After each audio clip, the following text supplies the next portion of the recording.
Next, dito naman tayo sa part 50. Ito, basahin mo naman itong isusulat ko na ito at ito na ganito, itong ganyan. Ganyan, ganyan, ganyan. Ganyan, ganyan. Ganyan, ganyan. Ganyan, ganyan, ganyan, ganyan. Ganyan, ganyan. Ito ay ganyan. Ito ko na lang yung kasama niya. Ganyan, ganyan. Ito ay ito. Ganyan. Ganyan, ganyan. Itong hamza ay ganyan, yung malit lang ba? Itong hamza ay tanwin. Ito ain, dha, ya, mim. Ito, basahin mo ito. Bibilang ako ng 5, 4, 3, 2, 1. At dito tayo ngayon sa ika-22 kasura na Suratul Hajj. Al-Hajj. Ito. Basahin mo ito mula dito hanggang dito. Ito ay bilang ako ng 5, 4, 3, 2, 1. Tandaan mo ha, itong makikita mo ya ayyuha ay lagi itong nauulit ha. Kung hindi ito nag-uutos ay nagbabawal. Paiba-iba yung dito sa kasama niya. Minsan ya ayyuhan nas, kagaya nito, ito ay ya ayyuhan nas. Minsan ya ayyuhal ladina amanu, ya ayyuhal kafirun at iba pa. Ito. Ya ayyuhan nas ittaqu rabbakum inna zalzalatas sa'ati syai'un 'azim.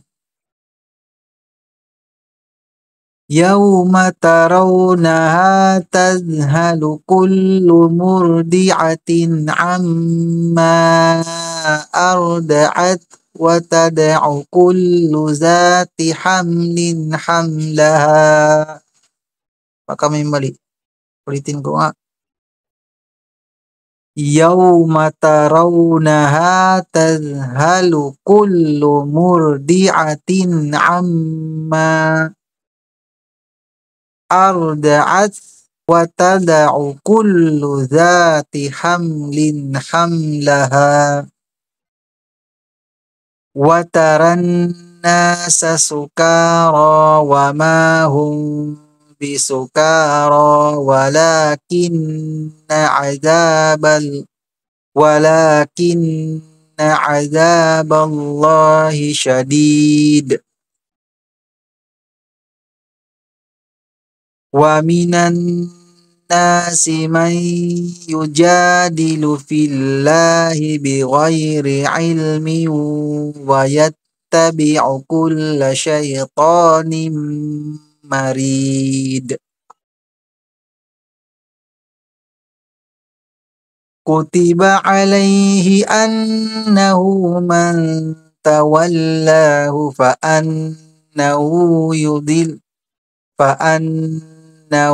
yudilluhu wa yahdihi ila azabis sa'ir. Wa yahdihi ila azabis sa'ir.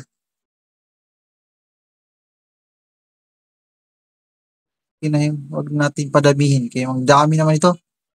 Ya ayyuhan nasu in kuntum fi raibin minal ba'thi fa inna khalaqnakum min turabin thumma min nutfatin thumma min 'alaqah. Okay na yun, huwag natin ituloy kaya nahihirapan ako magbasa nito. Pag first time nakita ng bulayat ko ay mauutal ako nito magbasa.